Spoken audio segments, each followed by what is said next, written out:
Deus seja louvado por mais esse dia, seja muito bem-vindo ao nosso plano de leitura da Bíblia anual, que o Senhor nos conceda um dia abençoado, com muita saúde, um dia de milagres, tá bom?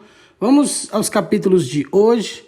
Hoje nós vamos para os capítulos 26 do livro de Números e vamos também no Evangelho de João, no capítulo 8. Quero te pedir que você pegue já a sua Bíblia aí, já deixa ela aberta para ir acompanhando, tá? Quero te pedir também, se você é novo no canal, se inscreve, clica no botão inscrever-se e aperta o sino de todos os dias 7:7, nós liberamos aqui no canal, certo, os capítulos do dia e é uma honra grande ter você aqui. É uma alegria, porque nós sabemos o que a palavra de Deus já está produzindo no seu coração. Conhecereis a verdade vos libertará. O seu coração e a sua mente serão inundados pelas verdades de Deus que estão na palavra, tá bom? Vamos começar aqui por Números 26. Vamos lá, Números 26, verso 1, nós lemos o seguinte na palavra de Deus. Depois que a praga cessou, o Senhor disse a Moisés e a Eleazar, filho do sacerdote Arão: realizem um censo de toda a comunidade de Israel, de acordo com suas famílias.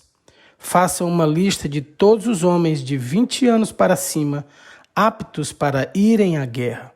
Portanto, ali, nas campinas de Moabe, junto ao rio Jordão, e do lado oposto de Jericó, Moisés e o sacerdote Eleazar deram as seguintes instruções aos líderes de Israel. Façam uma lista de todos os homens de Israel de 20 anos para cima, conforme o Senhor ordenou a Moisés. Este é o registro dos israelitas que saíram do Egito. Estes foram os clãs descendentes dos filhos de Ruben, o filho mais velho de Jacó. O clã Enoquita, assim chamado por causa do seu antepassado Enoque. O clã Paluíta, assim chamado por causa de seu antepassado Palu. O clã Esronita, assim chamado por causa de seu passado Esrom. O clã Carmita, assim chamado por causa de seu antepassado Carmi. Esses foram os clãs de Ruben, que totalizaram 43.730 homens registrados. Palu foi antepassado de Eliabe, e Eliabe foi o pai de Nemuel, Datã e Abirão.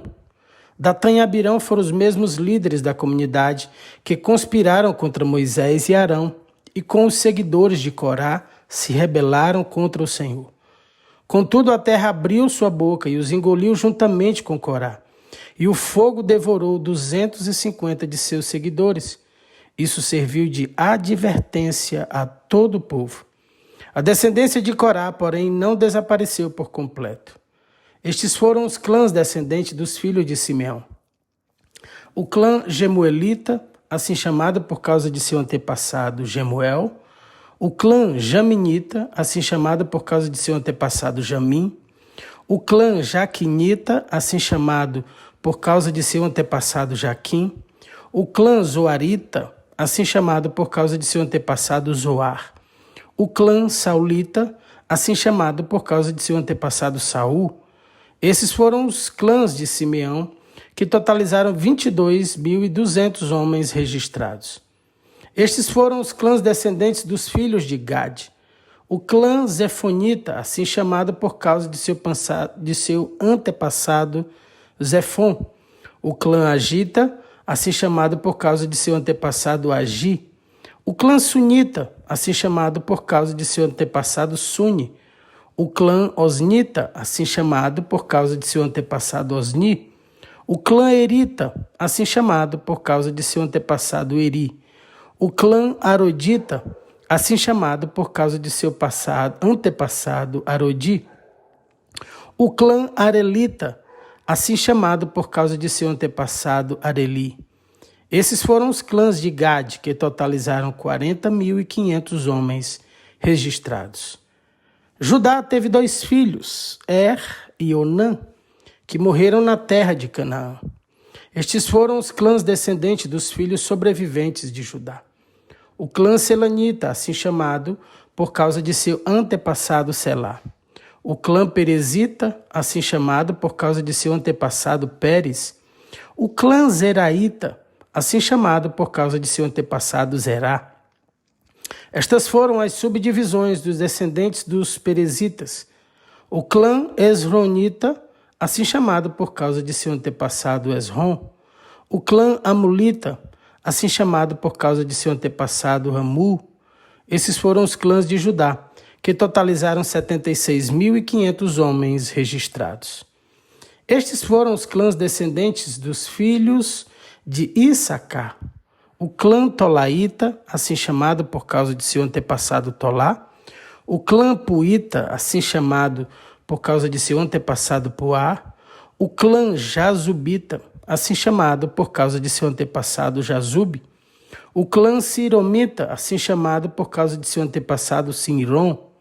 E esses foram os clãs de Issacar, que totalizaram 64.300 homens registrados. Estes foram os clãs descendentes dos filhos de Zebulon. O clã Seredita, assim chamado por causa de seu antepassado Sered. O clã Elonita, assim chamado por causa de seu antepassado Elon. O clã Jaleelita, assim chamado por causa de seu antepassado Jaleel. Esses foram os clãs de Zebulon, que totalizaram 60.500 homens registrados. Os clãs de José descenderam de seus dois filhos, Manassés e Efraim. Estes foram os clãs descendentes de Manassés. O clã Maquirita, assim chamado por causa de seu antepassado Maquir. O clã Gileadita, assim chamado por causa de seu antepassado Gileade, filho de Maquir. E estas foram as subdivisões de descendentes dos Gileaditas. O clã Jezerita, assim chamado por causa de seu antepassado Jezer. O clã Elequita, assim chamado por causa de seu antepassado Eleque. O clã Asrielita, assim chamado por causa de seu antepassado Asriel. O clã Siquemita, assim chamado por causa de seu antepassado Siquém. O clã Semidaíta, assim chamado por causa de seu antepassado Semida. O clã Eferita, assim chamado por causa de seu antepassado Éfer. Zelofeade, um dos descendentes de Éfer, não teve filhos, mas suas filhas se chamavam Maala, Noa, Ogla, Milca e Tisa. E esses foram os clãs de Manassés, que totalizaram 52.700 homens registrados. Esses foram os clãs dos filhos de Efraim. O clã Sutelaíta, assim chamado por causa de seu antepassado Sutela. O clã Bequerita, assim chamado por causa de seu antepassado Bequer. O clã Taanita, assim chamado por causa de seu antepassado Taã. Esta foi a subdivisão dos descendentes dos Sutelaitas. O clã Eranita, assim chamado por causa de seu antepassado Herã. Esses foram os clãs de Efraim, que totalizaram 32.500 homens registrados. Esses foram os descendentes de José, segundo seus clãs. Esses foram os clãs descendentes dos filhos de Benjamim. O clã Belaíta, assim chamado por causa de seu antepassado Belá. O clã Asbelita, assim chamado por causa de seu antepassado Asbel. O clã Airamita, assim chamado por causa de seu antepassado Airã. O clã Sufamita, assim chamado por causa de seu antepassado Sufã. O clã Ufamita, assim chamado por causa de seu antepassado Ufã. Essas foram as subdivisões de descendentes dos Belaitas. O clã Ardita, assim chamado por causa de seu antepassado Arde. O clã Naamanita, assim chamado por causa de seu antepassado Naamã. E esses foram os clãs de Benjamim, que totalizaram 45.600 homens registrados. Estes foram os clãs descendentes dos filhos de Dan. O clã Suamita, assim chamado por causa de seu antepassado Suã. Estes foram os clãs suamitas de Dan, que totalizaram 64.400 homens registrados. Estes foram os clãs descendentes dos filhos de Azer. O clã Imnaíta, assim chamado por causa de seu antepassado Imna. O clã Isvita, assim chamado por causa de seu antepassado Isvi. O clã Beriaíta, assim chamado por causa de seu antepassado Berias. E estas foram as subdivisões de descendentes dos Beriaítas. O clã Eberita, assim chamado por causa de seu antepassado Eber. O clã Malquielita, assim chamado por causa de seu antepassado Malquiel. Azer teve uma filha chamada Sera. E esses foram os clãs de Aser, que totalizaram 53.400 homens registrados. Estes foram os clãs descendentes dos filhos de Naftali. O clã Jazielita, assim chamado, por causa de seu antepassado Jaziel. O clã Junita, assim chamado por causa de seu antepassado Guni. O clã Gezerita, assim chamado por causa de seu antepassado Gezer. O clã Silemita, assim chamado por causa de seu antepassado Silém. E esses foram os clãs de Naftali, que totalizaram 45.400 homens registrados. Os homens registrados em Israel totalizaram 601.730. Então o Senhor disse a Moisés: divida a terra entre as tribos e distribua as porções de terra de acordo com o número de nomes registrados na lista. Dê mais terras às tribos maiores e menos terras às tribos menores, para que cada grupo receba uma herança proporcional ao tamanho de sua população. Distribua a terra por sorteio e dê a cada tribo de seus antepassados sua porção de acordo com o número de nomes registrados na lista. Cada porção de terra será distribuída por sorteio e as famílias tribais maiores e menores. Este é o registro dos levitas que foram contados de acordo com seus clãs. O clã Gersonita, assim chamado por causa de seu antepassado Gerson. O clã Coatita, assim chamado por causa de seu antepassado Coate. O clã Merarita, assim chamado por causa de seu antepassado Merari. Os clãs Libnita, Hebronita, Malita, Musita e Coraíta eram subdivisões de descendentes dos levitas. Coate foi antepassado de Anrão, e a esposa de Anrão se chamava Joquebede. Ela também era descendente de Levi, nascida entre os levitas na terra do Egito. Arão e Joquebede eram pais de Arão, Moisés e sua irmã Miriam. Os filhos de Arão foram Nadab, Abiú, Eleazar e Itamar.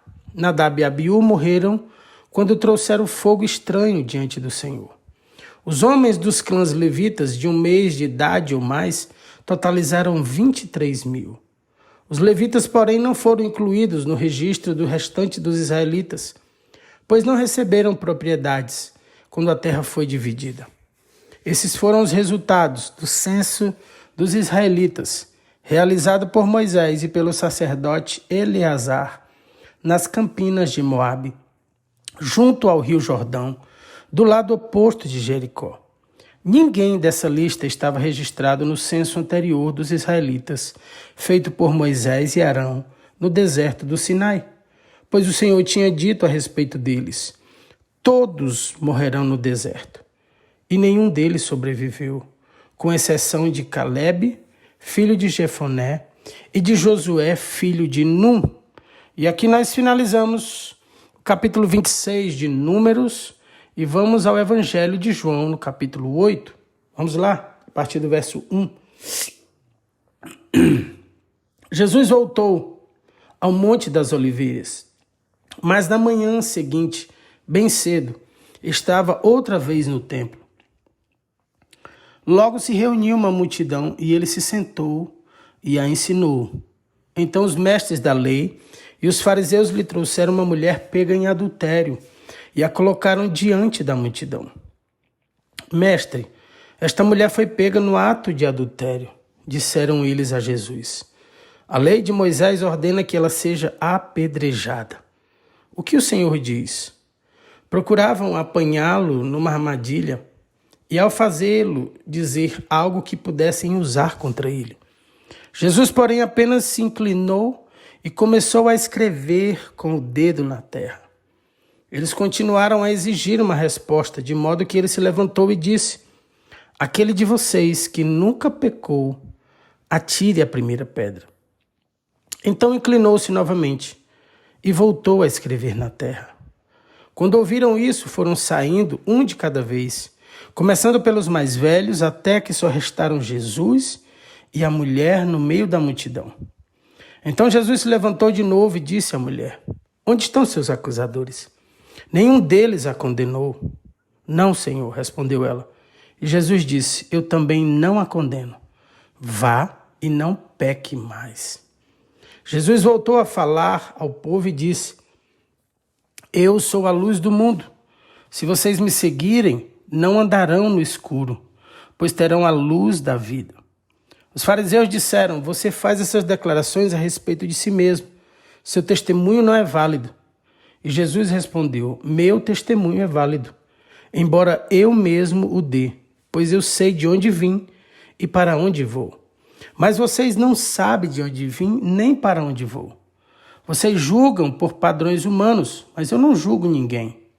E mesmo que o fizesse, meu julgamento seria correto, pois não estou sozinho. O Pai que me enviou está comigo.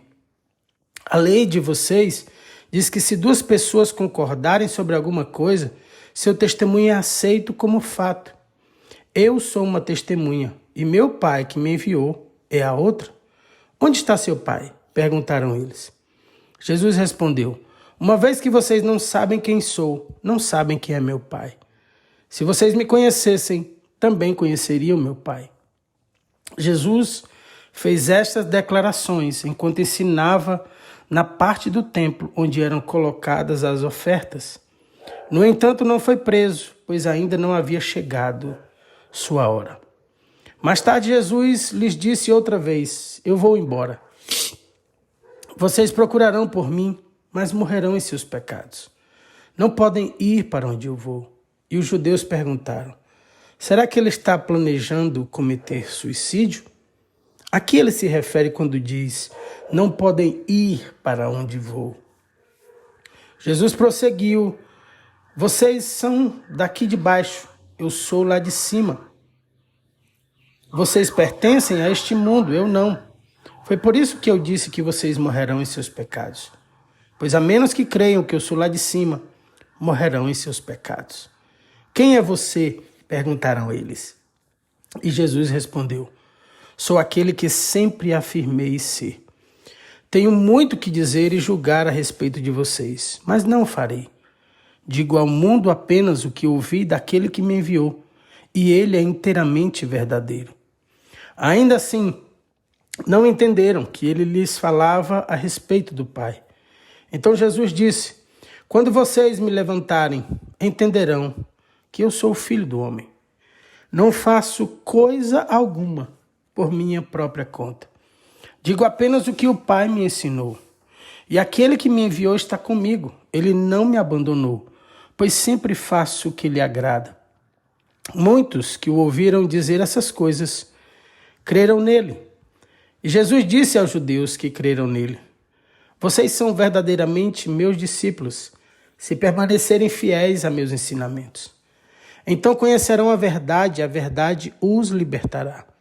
Mas somos descendentes de Abraão, disseram eles. Nunca fomos escravos de ninguém. O que quer dizer com vocês serão libertos? E Jesus respondeu: eu lhes digo a verdade, todo que peca é escravo do pecado. O escravo não é membro permanente da família, mas o filho faz parte da família para sempre. Portanto, se o Filho os libertar, vocês serão livres de fato. Sim, eu sei que vocês são descendentes de Abraão. E, no entanto, procuram me matar, pois não há lugar em seu coração para a minha mensagem. E eu lhes digo que vi quando estava com meu pai. Mas vocês seguem o conselho do pai de vocês. Nosso pai é Abraão, declararam eles. E Jesus respondeu: se vocês fossem de fato filhos de Abraão, seguiriam o exemplo dele. Em vez disso, Procuram me matar porque eu lhes disse a verdade que ouvi de Deus. Abraão nunca fez isso. Vocês estão imitando seu verdadeiro pai. Não somos filhos ilegítimos, retrucaram. O próprio Deus é nosso verdadeiro pai. E Jesus lhes disse, se Deus fosse seu pai, vocês me amariam, porque eu venho até vocês da parte de Deus. Não estou aqui por minha conta própria, mas ele me enviou. Por que vocês não entendem o que eu digo? É porque nem sequer conseguem me ouvir, pois são filhos de seu pai, o diabo, e gostam de fazer as coisas perversas que ele deseja. Ele foi assassino desde o princípio, sempre odiou a verdade, pois não há verdade alguma nele. Quando ele mente, age de acordo com seu caráter, pois é mentiroso e pai da mentira. Portanto, quando eu digo a verdade, é natural que não creiam em mim. Qual de vocês pode me acusar de pecado? E uma vez que lhes digo a verdade, por que não creem em mim? Quem pertence a Deus, ouve as palavras de Deus. Mas vocês não ouvem, pois não pertencem a Deus. Samaritano endemoniado, responderam os líderes judeus. Não temos dito desde o início que está possuído por demônio? Não tenho em mim demônio algum, disse Jesus. Pelo contrário, honro meu Pai e vocês me desonram. Eu não procuro minha própria glória. Há quem a procure para mim. E ele é o juiz. Eu lhes digo a verdade, quem obedecer a meu ensino jamais morrerá. Os líderes judeus disseram, agora sabemos que você está possuído por demônio. Até Abraão e os profetas morreram, mas você diz, quem obedecer ao meu ensino jamais morrerá. Por acaso você é maior que o nosso pai Abraão? Ele morreu assim como os profetas. Quem você pensa que é? E Jesus respondeu, se eu quisesse glória para mim mesmo, essa glória não contaria. Mas é meu Pai que me glorifica. Vocês dizem, ele é o nosso Deus, mas nem o conhecem. Eu conheço. Se eu dissesse que não o conheço, seria tão mentiroso quanto vocês. Mas eu conheço e lhe obedeço. Seu pai Abraão exultou com a expectativa da minha vinda. Ele a viu e se alegrou. Os líderes judeus disseram, você não tem nem 50 anos, como pode dizer que viu Abraão? E Jesus respondeu, eu lhes digo a verdade. Antes mesmo de Abraão nascer, eu sou. Então apanharam pedras para atirar em Jesus. Mas ele se ocultou deles e saiu do templo. E aqui nós finalizamos o capítulo 8 do Evangelho de João e os capítulos de hoje do nosso plano de leitura da Bíblia. Vamos finalizar, mas antes eu ainda quero orar por você, ok? Não saia daqui sem receber a oração e pedir a você que deixe o seu like, compartilhe, tá? Coloca nos seus stories no Instagram, marca, gente, para que mais pessoas conheçam o plano de leitura da Bíblia. Essa é uma ferramenta poderosa que pode salvar famílias, destinos, vidas, transformar vidas através pela simples aplicação de ouvir a palavra de Deus. Histórias estão sendo transformadas. Então esse é o nosso pedido de todo dia, que você compartilhe, que você deixe o seu like. Tá bom? Olha só, vamos orar nesse momento. Pai, nós te rendemos graças, Senhor, glória, honra, Senhor. Meu Deus, como a tua palavra é poderosa. Nós lemos, Senhor, toda uma lista de homens, Senhor, em números, meu Pai. Toda uma contagem de clãs, de tribos. E muitas vezes nós nos perguntamos, para que isso? Nós precisamos compreender, Senhor, quando o Senhor declara a tua bênção sobre Abraão e diz, em ti todas as famílias da terra serão benditas. E quando nós entendemos que o nosso nome está escrito no livro da vida, quando nós vemos para o Novo Testamento em Jesus, Senhor, quando Jesus nos reconcilia contigo, meu Deus, hoje nós não estamos simplesmente num censo de clãs, de famílias, mas nós estamos com o nosso nome escrito no livro da vida. Meu Deus, a tua palavra, ela se conecta. Todo o Antigo Testamento aponta para o Novo Testamento, Senhor. Nos dá sabedoria para entendermos, discernirmos Abençoa cada um dos meus irmãos que está aqui. Que traga, Senhor, esse entendimento sobre eles, meu Pai. Que o Senhor possa abrir os nossos olhos. Senhor, quando nós vemos, Senhor, Deus restaurando uma mulher que foi pega em adultério. Meu Deus, o teu perdão, ele não tem limites, meu Pai. Ele pode levantar qualquer homem, qualquer mulher. E assim foi na nossa vida. Por isso nós somos gratos a Ti nesse dia. Te agradecemos, Senhor, porque o Teu perdão nos alcançou em um lugar onde nenhuma outra mão, Senhor, nenhum outro favor, nenhuma outra graça conseguiria nos alcançar. Mas o Senhor foi lá e nos alcançou, nos salvou, nos libertou, nos tirou da lama daquela vida de pecado. Estamos aqui agradecendo isso. Se você é grato, escreva aí nos comentários. Senhor, muito obrigado pela tua salvação. Muito obrigado pelo teu perdão. Muito obrigado, Senhor, por restaurar a minha vida. Coloque aí você que está vindo ao vivo ou gravado, seu motivo, sua gratidão. Expresse sua gratidão nesse momento pelo Senhor Jesus. Pai, nós abençoamos esse dia dos teus filhos. Nós estamos no momento em que chuvas estão caindo. Nós oramos pelos desabrigados, pedimos, Senhor, o teu favor e misericórdia, tua provisão nessa hora. Nós pedimos que essas chuvas, Senhor, venham aos lugares certos para trazer a bênção sobre a terra, a prosperidade para o sertão, Senhor, para os depósitos de água. Meu Deus, nós sabemos que é bênção vinda do céu. Deus, abençoe esse dia, que essas chuvas lavem, Senhor, a nossa vida, a nossa alma, o nosso coração, as nossas casas, nossas famílias. E abençoa, Senhor, esse dia com bênçãos sem medida, prosperidade, portas abertas, muita cura, derrama muita cura sobre os lares, Senhor. Com essas mudanças climáticas, viroses, Senhor, vem sobre as crianças, vem sobre os adultos, derrama uma unção de cura nesse dia. É assim que nós oramos e consagramos todo esse dia no nome do Senhor Jesus. Se você está aí do outro lado, você crê e recebe, fala comigo amém, e glória a Deus, e aleluia. Beijo grande no seu coração, fica na paz do Senhor Jesus, tchau, tchau.